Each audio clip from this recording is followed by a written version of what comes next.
Graça e paz, igreja. Amém. Vamos abrir a palavra do Senhor em Ruth. Ruth, capítulo 2. Chegamos então em Ruth 2. São 23 versículos. Nós não vamos ler tudo agora, mas vamos expor todo o capítulo 2. Então você vai deixar a sua Bíblia aberta e nós vamos expondo, e conforme vamos expondo, vamos lendo. Nós vamos ler apenas até o versículo de número 7. Nesse momento, tinha Noemi um parente de seu marido, senhor de muitos bens, da família de Elimeleque, o qual se chamava Boaz. Ruth, a moabita, diz a Noemi: deixe-me ir ao campo e apanharei espigas atrás daquele que me favorecer. Ela lhe disse: vai, minha filha. Ela se foi, chegou ao campo e apanhava após os segadores. Por casualidade, entrou na parte que pertencia a Boaz, o qual era da família de Elimeleque. Eis que Boaz veio de Belém e disse aos segadores: o Senhor seja convosco. Responderam-lhes eles: o Senhor te abençoe. Depois perguntou Boaz ao servo encarregado dos segadores: de quem é esta moça? Respondeu-lhe o servo: esta é a moça moabita que veio com Noemi da terra de Moabe.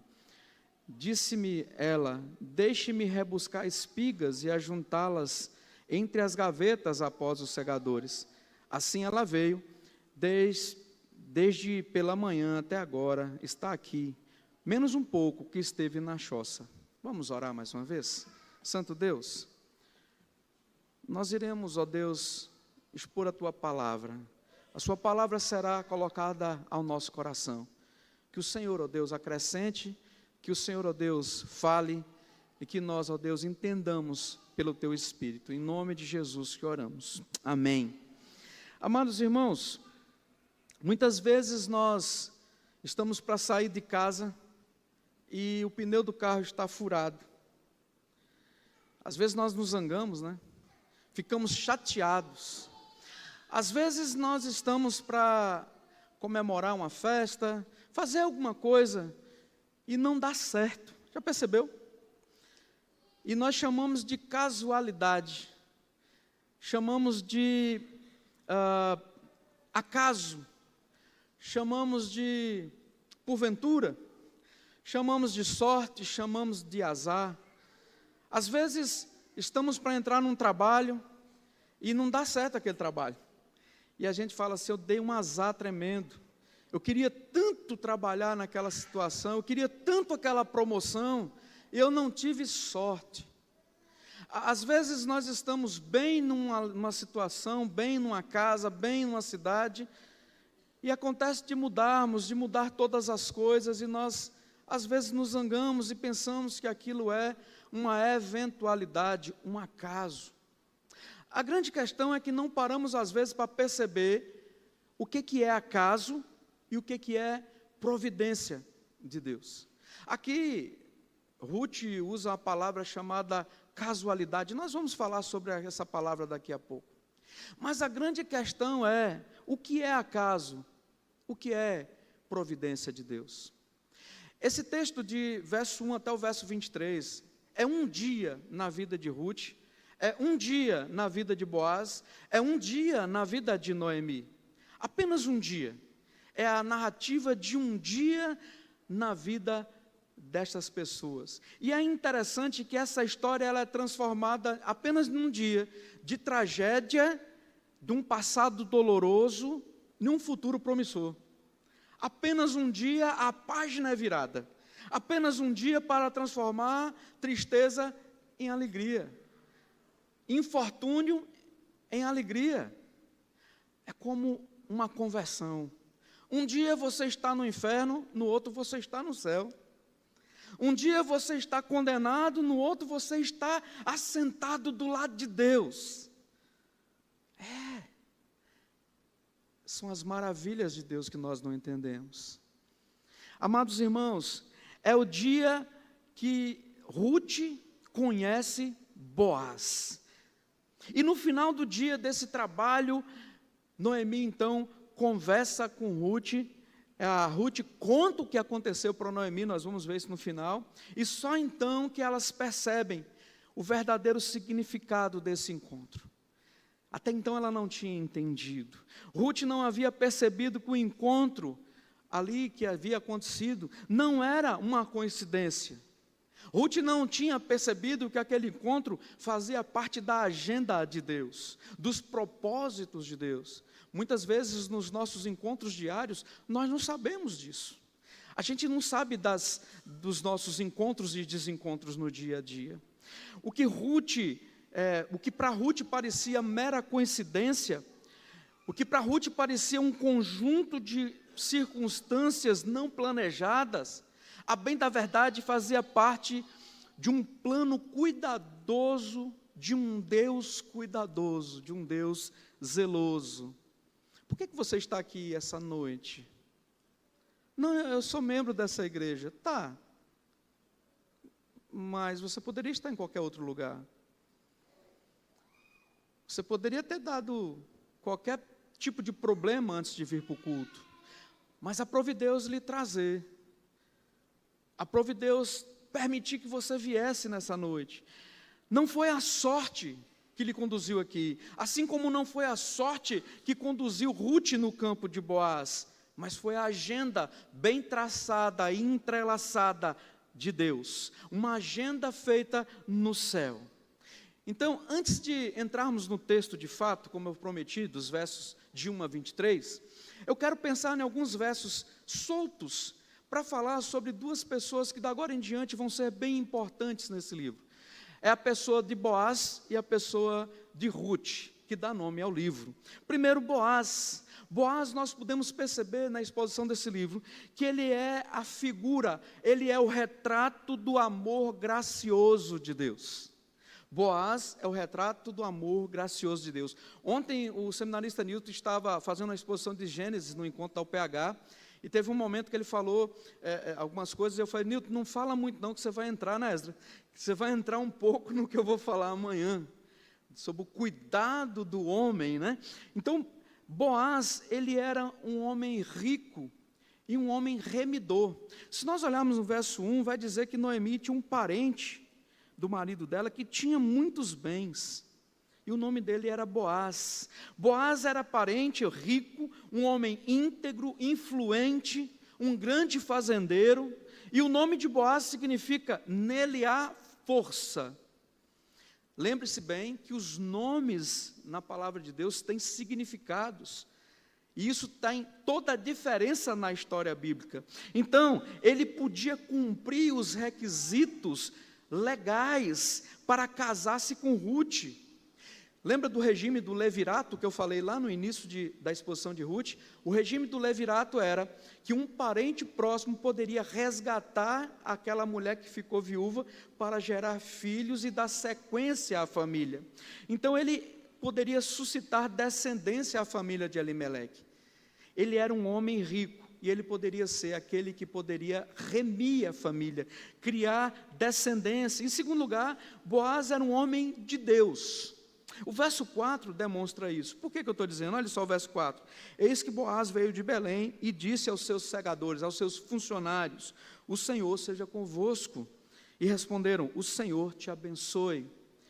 Lembra, um funcionário que ama o seu patrão, e um patrão que ama os seus funcionários. Um verdadeiro crente também é um ótimo patrão. Um verdadeiro crente, ele é o melhor patrão. Um verdadeiro crente, ele é um excelente funcionário. Eles são recíprocos. Uma fé viva em Deus é o melhor vínculo entre o patrão e o empregado. Isso previne o uso indevido da autoridade, de um lado, e também previne a pretensiosa insubordinação do outro lado. Ou seja, o funcionário não vai ser insubordinado, outro sim, o patrão não vai ser opressor. Lembra de Filemon? Alguém pregou Filemon aqui nessa igreja, vocês lembram? Filemon era um homem que deveria ser um bom patrão, e Onésimo deveria ser um bom funcionário. porque os dois eram servidores do mesmo Deus. Aqui é a mesma coisa. Boaz abençoava os seus funcionários, e os seus funcionários, outra feita, abençoava o seu patrão. Boaz era um abençoador. Boaz transformava as coisas comuns da vida em liturgia de adoração a Deus. Você já parou para pensar nisso? Quantas vezes perdemos a oportunidade de fazer isso em nossa vida pessoal, em nosso trabalho? Talvez nós não podemos fazer isso porque somos funcionários e o nosso patrão não é crente. Mas quando somos o patrão e somos crentes, deveríamos fazer isso. Deveríamos pensar nisso. A vida, não existe uma separação entre secular e sagrado. Lá no meu trabalho, eu sou um tigre asiático. Eu vou ser o cara, vou trabalhar, o negócio é ganhar dinheiro, não importa como. E aqui na igreja eu sou um santo. Não existe isso, meu irmão. Não tem como você tirar a sua alma e deixar aqui e lá você ter outra alma. Então, Boaz era esse homem que dirigia os seus empregados com devoção. O relacionamento dele com os seus funcionários era um relacionamento de pai para filho, de irmãos em Cristo. O relacionamento de Boaz com os homens revela o seu íntimo relacionamento com Deus. Em terceiro lugar, falando de Boaz, ele tinha várias qualidades, que se a gente fosse falar só de Boaz, a gente ia ficar falando a noite toda. E aí eu não vou estender a exposição. No verso 8, nós vemos que Boaz era um homem que oferecia graça, nós vamos falar mais um pouco. No verso 9, era um homem que oferecia provisão. No verso 9 também vai falar que ele oferecia proteção. No verso 13 vai demonstrar que ele oferecia consolação. No verso 14 ele oferecia comunhão, um homem cheio de qualidades. Bênção. Por isso que nós, olhando teologicamente, vemos que ele era um tipo de Cristo. Não era Cristo, mas era um tipo de Cristo, um resgatador. Certo? Vamos falar um pouco de Ruth.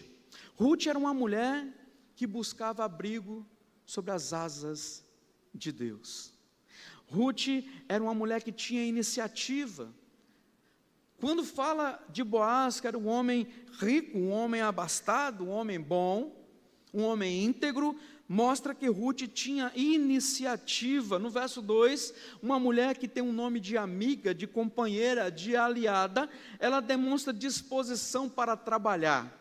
Uma mulher que não fica ali esperando o sustento cair do céu, mas ela se levanta, ela não olha para a situação e fica reclamando, fica choramingando, mas ela levanta e vai para a luta. Ela vira para a sogra dela e fala assim: olha, eu vou apanhar espigas, eu não vou ficar aqui olhando. Ela se move, ela se mexe em direção ao trabalho. Ela assume, sem traumas, que ela era carente, que ela era necessitada. Ela tem iniciativa de cuidar não somente dela, mas de cuidar da sua sogra. Amados, isso é privilégio. Se dispor a cuidar de uma pessoa que está precisando. Isso é privilégio. Ela se dispôs a trabalhar por Noemi. Não simplesmente viver com Noemi e falar, vai que alguém tem dó de Noemi e que também me ajuda em alguma coisa. Não. Ela fala, eu vou. Eu sei que tem uma lei aí, eu vou lá, eu vou atrás desse negócio, eu vou atrás de buscar espigas, eu vou atrás disso.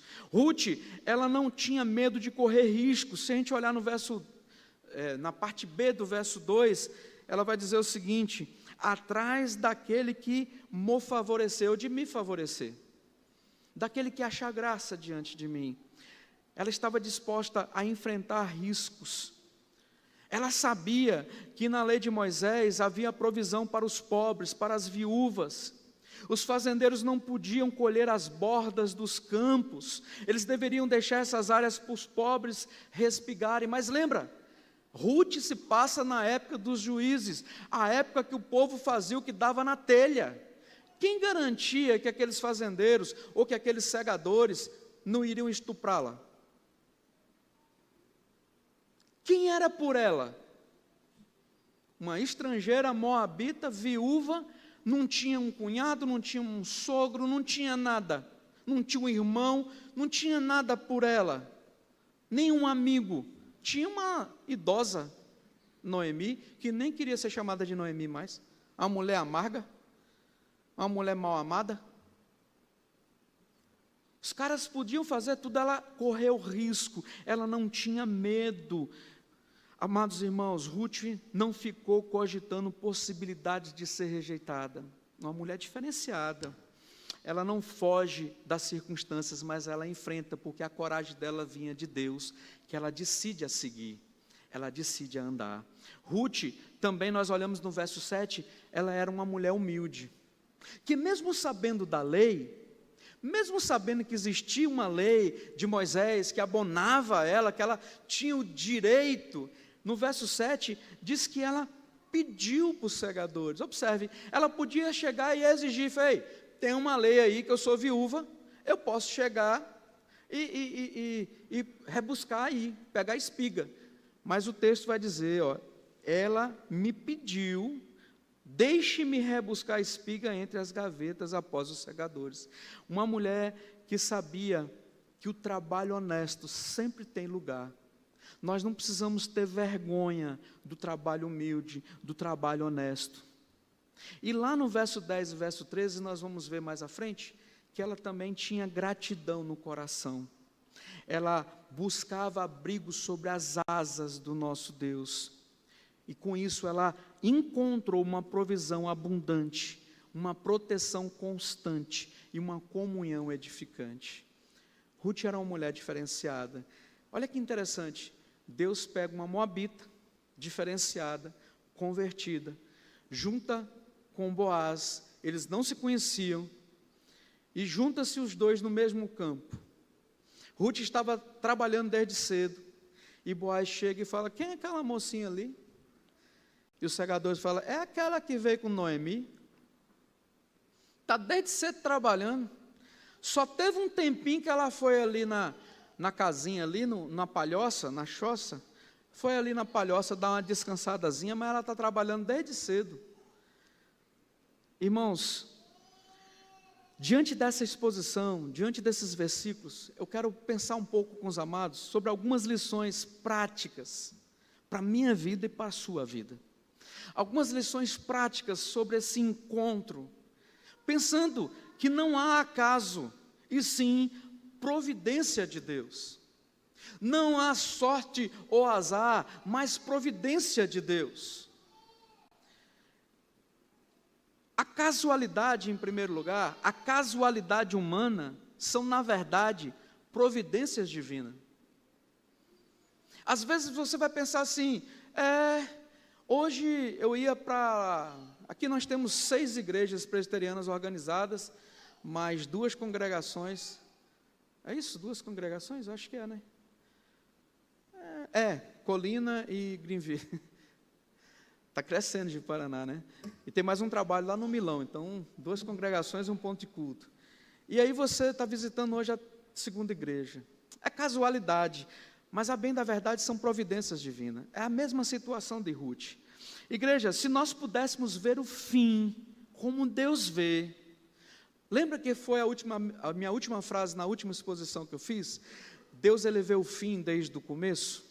É Ele que traça, é Ele que faz o crochê ali do tapete, Ele sabe o fim desde o começo. Se nós pudéssemos ver o fim desde o começo, poderíamos ver todo o acontecimento e visar o bem dos filhos de Deus. Queridos, a expressão por casualidade que é usada aqui no verso de número 3, ela se foi, chegou ao campo, e apanhava após os segadores, por casualidade, entrou na parte que pertencia a Boaz, o qual era da família de Elimeleque. Caiu-lhe a sorte, poderia ser a outra tradução aqui. É uma tradução de uma expressão que deixa bem claro que Ruth não havia entendido, não havia compreendido o significado total daquilo que estava fazendo. Ela não sabia o que estava acontecendo, por isso que ela usa esse termo. Ela não conhecia as pessoas, ela não conhecia o proprietário daquela terra. Ela foi ao campo e aparentemente por acaso trabalhou numa porção particular do campo que pertencia a Boaz. Esse fato ilustra a verdade que os homens não controlam os acontecimentos, mas a mão de Deus está por detrás dos acontecimentos. Meus amados irmãos, isso nos mostra que é Deus que promove os seus propósitos. Na porta da igreja ali, Dona Adma falou assim: estava na casa do meu filho Sidney. Eu falei: que Sidney? Sidney lá de Jaru. Eu falei: Sidney de Jaru, que é casado com o filho da Dona Carli? Eu falei: não é não, hein? Ele é meu filho. Eu falei: não é. O mundo é muito pequeno. Aí é um que é parente do outro, que é parente do outro, que é parente do outro, que é parente do outro, que é parente. Daqui a pouco todo mundo é parente de todo mundo. Se puxar, daqui a pouco eu sou parente da Dona Adma também. E Dona Adma, estou no seu testamento. Mas é basicamente isso. A Bíblia diz que todas as coisas cooperam para o bem daqueles que amam a Deus. Romanos 8, 28. É Deus controlando a história. Isso não é, queridos, uma hipótese ou uma mera possibilidade, mas é um fato real. As coisas não se acertam por simples coincidência. As coisas não se acertam por simples coincidências. Elas não se alinham por influência dos astros. Olha, hoje Netuno está na casa do não sei o quê, está na casa do não sei o quê, eu vou olhar meu signo, porque eu tenho que usar uma roupa. Para, gente. Eu não estou falando coisa estranha não, porque é crente que faz isso. Se eu posso chamar de crente. Um crente confuso. Não posso sair antes de olhar meu horóscopo. Misericórdia. Eu acho que no dia que João Bidu morrer, o povo vai chorar. Amados irmãos, as coisas não se encaixam por um determinismo cego. É Deus que tece as circunstâncias de nossas vidas. É Deus que faz as coisas, até as coisas mais amargas, para o nosso bem. Até as coisas mais difíceis. É Deus que faz todas as coisas. Às vezes nós saímos de situações machucados. Deus não perdeu o controle. Às vezes nós entramos e saímos de circunstâncias machucados, doloridos, cortados, às vezes amputados, mas Deus não perdeu o controle. Deus não perde o controle. Obviamente, não afirmamos que todas as coisas que acontecem conosco são coisas boas, como eu acabei de falar. O que pontuamos é que Deus transforma até as circunstâncias adversas em coisas boas. Lembra de José? Eu gosto muito de citar a questão de José. Quando José é vendido para o Egito, era uma situação boa? Não era. Os irmãos queriam matar José. Vamos matar José? José está muito alinhadinho. Né? José com a roupinha dele lá coloridinha, lá mostrando: olha, papai gosta mais de mim, ó. Bonitão, José. Os irmãos vão dar um pau no José. Vamos matar José. Aí o outro falou: não vamos matar não, vamos vender, vamos ganhar uma grana. Vendeu José. Aí quando acontece tudo, José chega lá, José fala: seus bobos, foi Deus que mandou eu na frente, para poder preservar vocês, para preservar a raça. Todas as coisas cooperam para aqueles que amam a Deus. Todas as coisas. Até as doenças, pastor, até as doenças, até as dores, até as dores. Até as pessoas difíceis, até as pessoas difíceis. Até as circunstâncias adversas, até as circunstâncias adversas. Ou Deus não é um Deus soberano? Ou Deus não é um Deus poderoso? Ou Deus não é um Deus de todas as coisas? Ou Deus é um Deus fraco? Eu não conheço esse Deus fraco. Amados irmãos, também não afirmamos que todas as coisas cooperam para o bem de todas as pessoas. Não é para todas as pessoas. Aqueles que semeiam na carne, da carne vão colher corrupção. Aqueles que semeiam vento, colhem o quê? Vento, vão colher tempestade. Aqueles que amam a Deus, percebem que Deus trabalha para Ele. Aos seus amados Deus dá enquanto dorme, diz o salmista. As casualidades humanas são, na verdade, providências divinas. Uma segunda verdade que nós olhamos para esse texto, que está no verso 11 até o verso de número 12, meus amados irmãos, é que o bem que você faz para os outros, volta para você mesmo. Dá uma olhada no verso 11, verso 12. Respondeu Boaz e lhe disse: bem me contaram tudo quando fizeste a tua sogra, depois da morte do teu marido, e como deixaste teu pai, a tua mãe, a tua terra, de onde nasceste, e vieste para o povo de antes não conhecia. O Senhor retribua o teu feito, e seja cumprida a tua recompensa do Senhor, Deus de Israel, sobre cujas asas viesse buscar refúgio. Toda ação provoca uma reação igual e contrária. Isso é lei da física, certo? Também existe uma lei universal espiritual. Lá em Efésios 6:8, Paulo vai dizer: certo de que cada um, se fizer alguma coisa boa, receberá isso outra vez do Senhor. Ainda, Paulo vai dizer, coloca nesse mesmo princípio em outras palavras em Gálatas 6:7, pois aquilo que o homem semear, isso também ceifará. Ainda 2 Coríntios 9:6, Paulo vai dizer assim, isso afirmo, aquele que semeia pouco, pouco também ceifará, o que semeia com fartura, com abundância ceifará. Queridos, Ruth investiu no marido, Ruth investiu na sogra, e agora ela colhe abundantemente, ela colhe venturosamente essa semeadura, ela abençoou os outros, e agora está sendo abençoada. Amados irmãos, Atos 20:35 diz: mais bem-aventurado é dar do que receber. Diferente e na contramão do que nós temos hoje, que a gente quer só receber, a gente só quer de Deus, a gente não dá nada, a gente só quer receber, só quer para nós, só quer venha a nós, né? O vosso reino, nada. Ruth fez da vida um canteiro de semeaduras, diz Hernandes Dias Lopes. Na vida dos outros, Ruth fez um canteiro de semeadura, agora ela está fazendo uma colheita abundante desse investimento. Amados, se nós quisermos fazer amigos, nós precisamos ser amigos. Se nós quisermos o bem dos outros, nós precisamos fazer o bem para os outros. Se nós quisermos receber algo de bom, nós precisamos fazer algo de bom. Não adianta você plantar ódio e querer que as pessoas te amem, que as pessoas te considerem. Não adianta ser carrancudo e querer sorriso. Não adianta. Eu morei numa cidade, não importa qual, morei em tantas, vai ficar até difícil de descobrir, que as pessoas te atendiam no supermercado como se estivesse te fazendo um favor,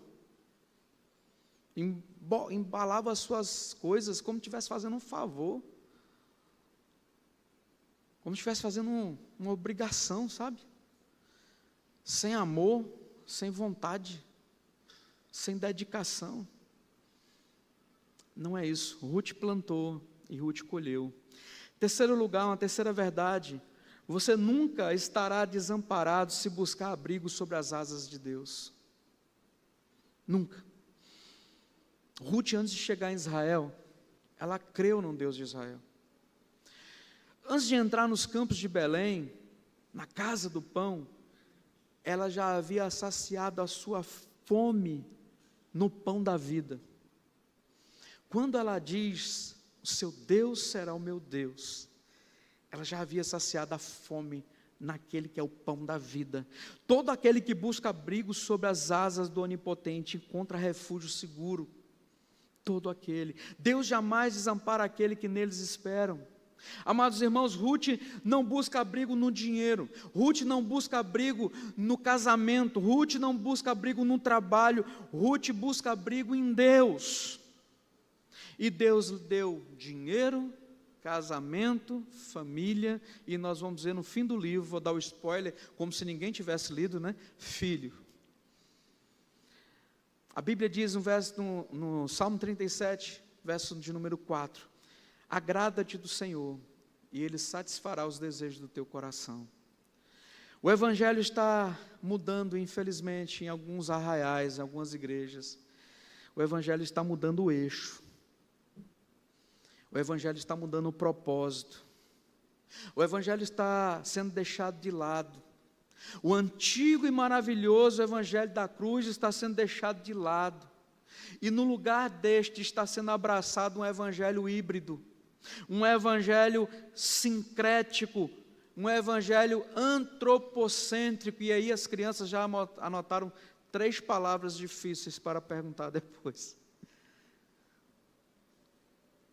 Tem deixado o Evangelho da cruz para abraçar um Evangelho difícil de engolir, em nome de uma turma, em nome de um achismo de resoluções. A pregação contemporânea está enfatizando um Deus que presta serviço para o homem, e não um Deus que recebe o serviço do homem. Um Deus que é tipo um gerente de banco, esperando que os homens vá até Ele, e Ele está ali para servi-lo. Um Deus velhinho, de cabelinho branco, bonzinho. É esse tipo de evangelho que está sendo pregado por aí. Mas Ruth, ela busca abrigo nas asas de um Deus verdadeiro. É isso que ele diz aqui, sobre cujas asas viesse buscar refúgio, sobre o Deus de Israel. Um Deus que na hora que precisou punir Israel, puniu Israel. Um Deus na hora que precisou punir o seu povo, puniu o seu povo. Amados irmãos, a pregação moderna não proclama mais que a vontade de Deus deve ser feita na terra, mas que a vontade dos homens deve prevalecer no céu e na terra. Os templos evangélicos estão cheios de pessoas famintas de Deus. Aliás, não famintas de Deus, mas pessoas famintas das bênçãos de Deus. Põe um carro de som, que hoje na segunda igreja o homem de Deus vai estar curando. E pode preparar 5 cultos.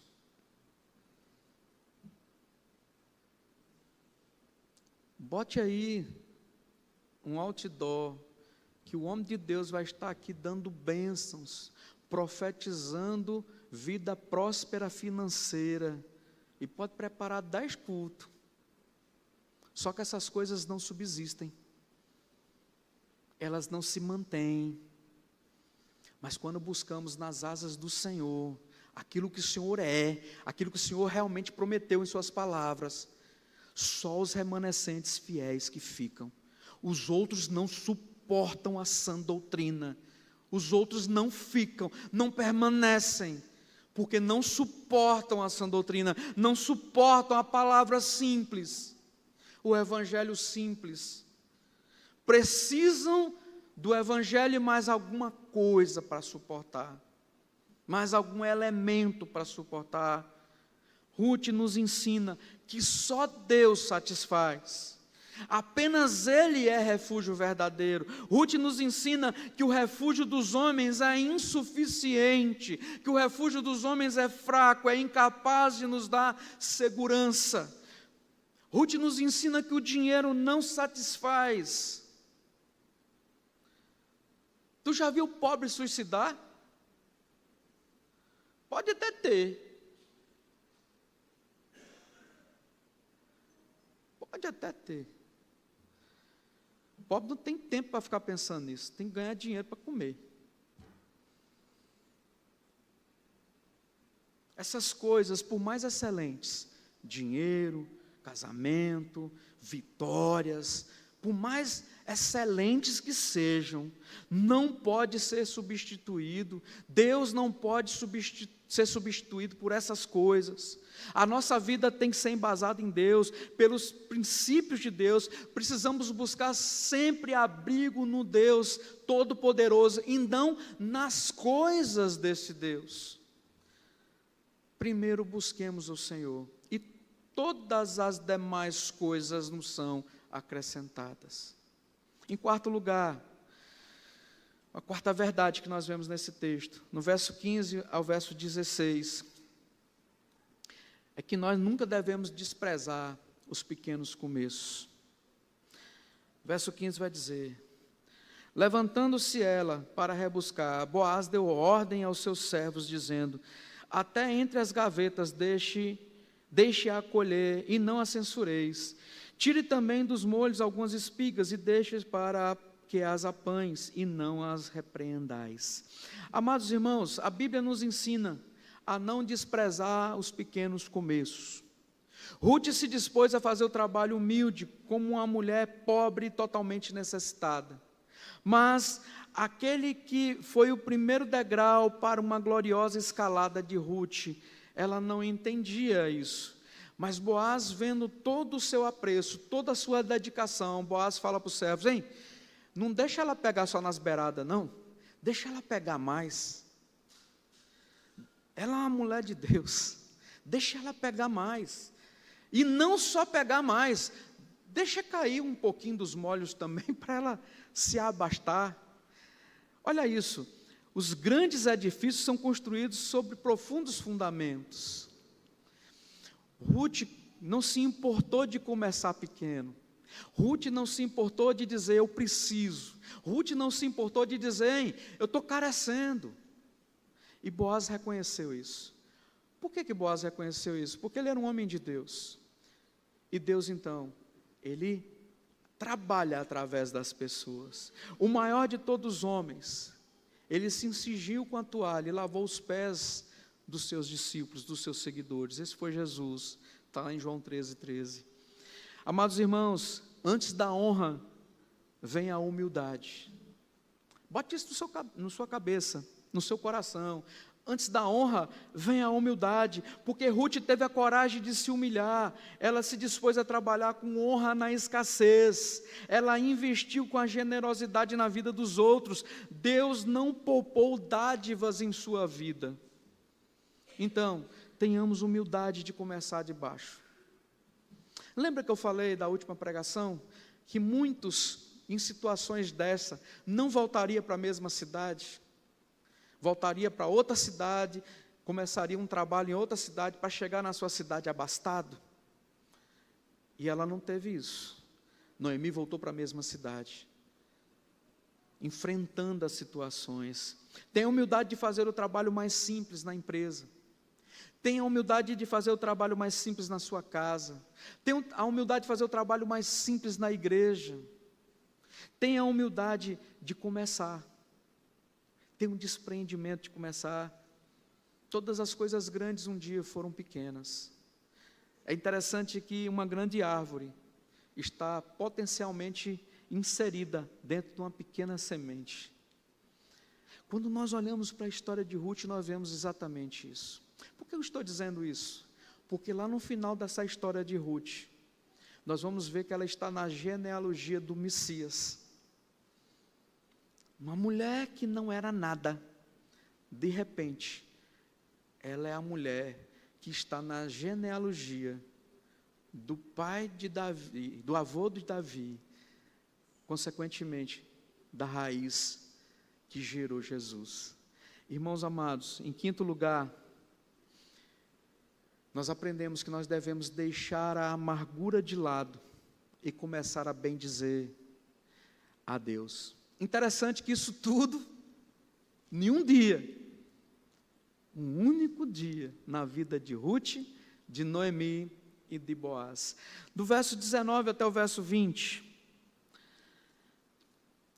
Então lhe disse a sogra, ela chega cheia de comida. Eu estou poupando aqui para a gente não ler esse tanto de versículo, depois você lê em casa, você tem que ler a Bíblia em casa, ok? Verso 19, então disse a sua sogra, onde colheste hoje? Onde trabalhastes? Bendito seja aquele que te acolheu favoravelmente. E Ruth contou à sua sogra onde havia trabalhado e disse, o nome do Senhor em cujo campo trabalhei é Boaz. Então Noemi disse à sua nora, bendito seja ele no Senhor. Observe o Senhor em letra maiúscula, que ainda não tem deixado a sua benevolência nem para com os vivos, nem para com os mortos. Disse mais Noemi: este homem é nosso parente chegado e dentre os nossos resgatadores. Aí tudo começa a fazer sentido. Tudo começa a fazer sentido. Noemi precisou ver a mudança das circunstâncias para mudar de atitude. Será que a gente precisa chegar nesse patamar?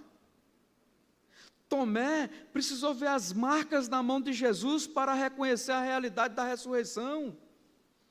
Queridos, o desafio de Deus não é cantar quando amanhece o dia, mas é apesar da noite escura. É apesar da dificuldade. Noemi deixa a amargura de lado. Noemi esquece que falou: não me chame mais Noemi, me chame de Mara. Ela começa então a bendizer o Senhor, porque a amargura, igreja, ela destrói a alegria. A amargura, ela rouba as nossas energias. A amargura veste de luto a nossa alma.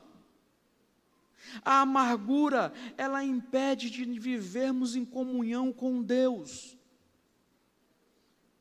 A amargura, ela nos satura, ela nos impede de viver de comunhão com o nosso próximo, ela nos impede de viver em comunhão conosco.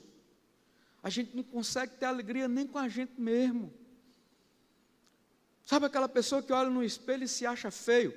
Às vezes as pessoas, eu brinco, né, gente? Claro, eu tenho espelho em casa, eu sei que eu não sou bonito, tá? Não me achem arrogante, em nome de Jesus.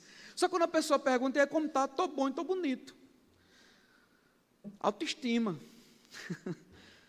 Se eu não achar, nem minha mulher vai achar. Apesar que ela disse lá no dia do seminarista que eu era o mais bonito, então eu estou acreditando nela. Irmãos, tem gente que não consegue se ver no espelho, não consegue ver a imagem de Cristo em ti.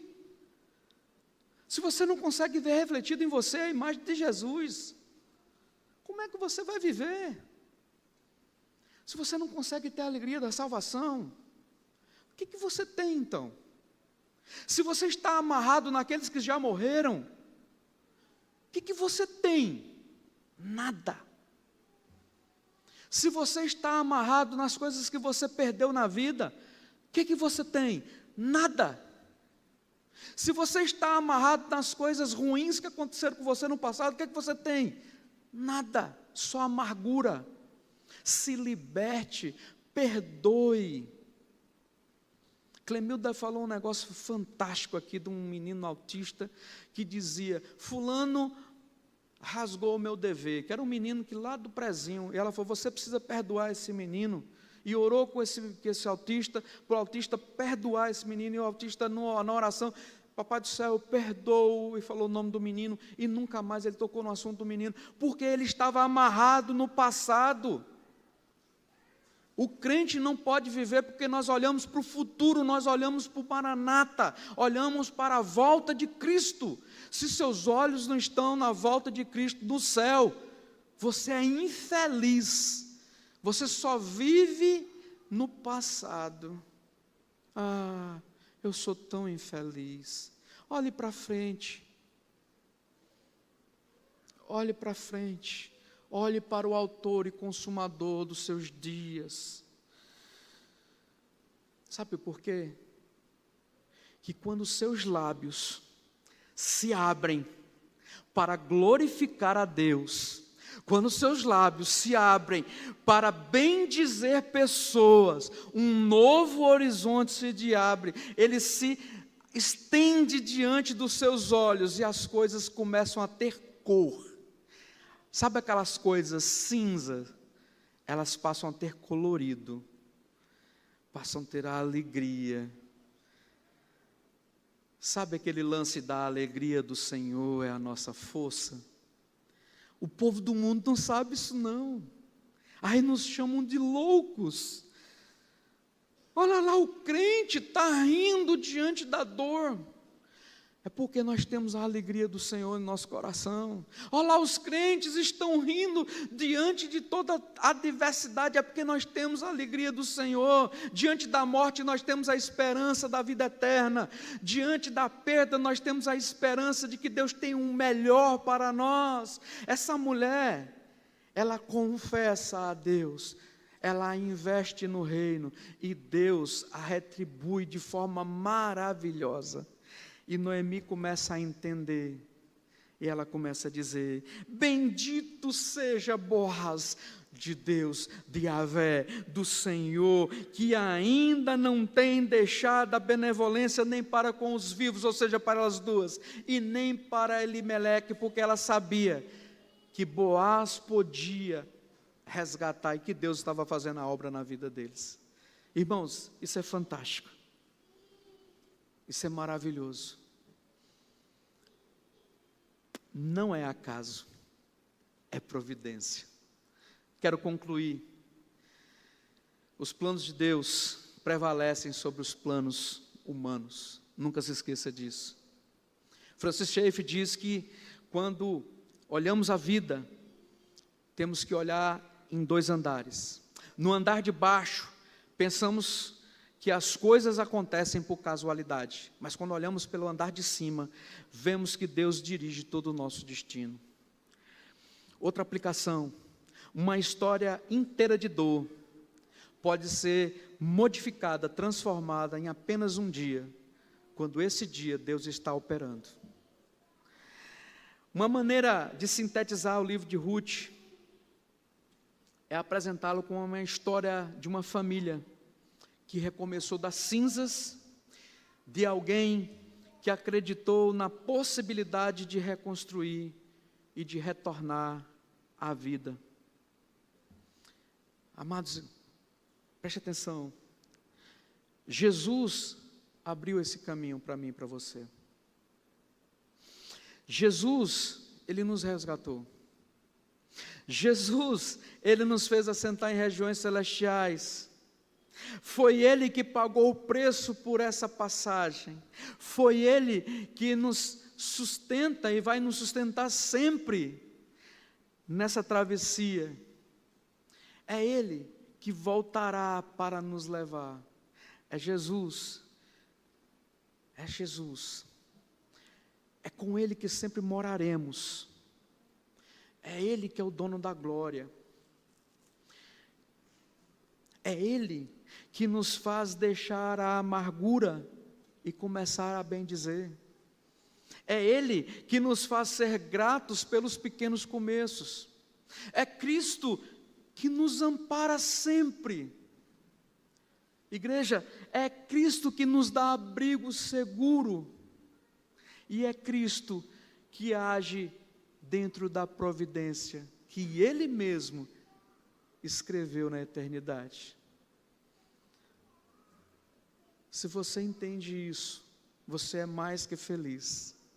Você é bem-aventurado.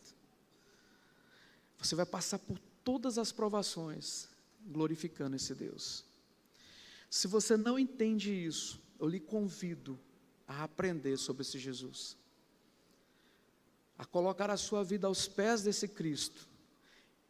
E saber que Ele comanda a sua história, mesmo sem você entender.